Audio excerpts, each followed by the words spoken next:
Thanks to the recent release of Xenoblade Chronicles on Nintendo Switch, many people are taking their first steps out onto the Bionis and the rich worlds it houses.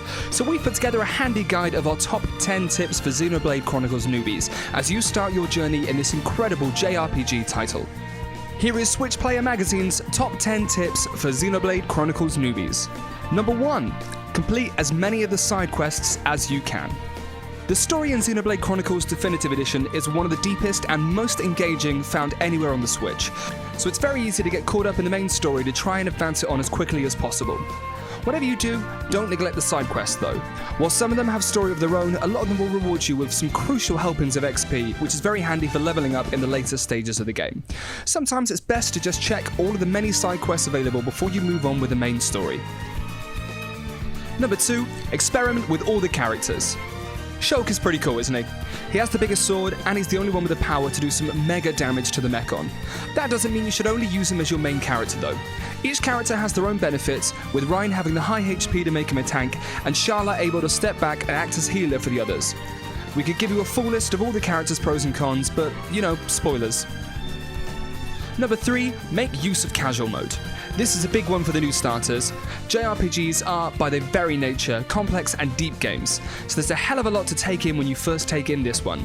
Fortunately, get your ass handed to you too many times and the game will suggest casual mode to stop your frustration. This automatically allocates your XP amongst the characters, ensuring they all maintain a fairly similar level and will always be of use regardless of what stage of the game you're at. Seriously, turn casual mode on. It won't make things insultingly easy, and you'll still find yourself with a challenge later on. Number 4. Don't use a walkthrough. This might sound a bit rich coming in this tips video, sure, but hear us out. Xenoblade Chronicles Definitive Edition's plot takes twists and turns from start to finish. Boss characters and big reveals come at you thick and fast, so you don't want to spoil any surprises before you reach them in the game if you find yourself stuck. Number 5. Rely on the maps. Maps of Bionis and Mechonis will only fill out when you explore them, but maps will always show you the locations of the main quest destination with a red flag, active side quests with red or blue exclamation marks, or side quests you haven't picked up yet with white exclamation marks. What's more, you can hit down on the D-pad to bring up your list of quests and select whichever side quest you wish to be active so you can follow a trail right to them. The D-pad down list shows you the area the quest can be completed in and also gives a recommended level for taking them on. Number 6. Don't waste time on the grinding. Yes, grinding is a given in an RPG. There'll be a point where a boss enemy will flatten you unless you raise your character up a few levels, and Xenoblade Chronicles Definitive Edition is no exception. However, there's obviously a best way to do it. If picking off the side quests isn't enough and you're unable to access any of the affinity moments dotted around each area, then tackling beasties is the way to go. Just don't bother with a small fry though, as that'll take ages. The beauty of Xenoblade's open areas is that there's a range of different levels of beasts in every area, so you can pick and choose which to go after. Ideally, you want to find one that's 2 to 3 levels higher than you, and that has the double bonus of being beatable and rewarding you with the most XP boost. Number 7. Don't neglect your arts and skill trees. Yeah, power-ups and additional stats are where things start to become a bit deep for new starters, but they needn't be.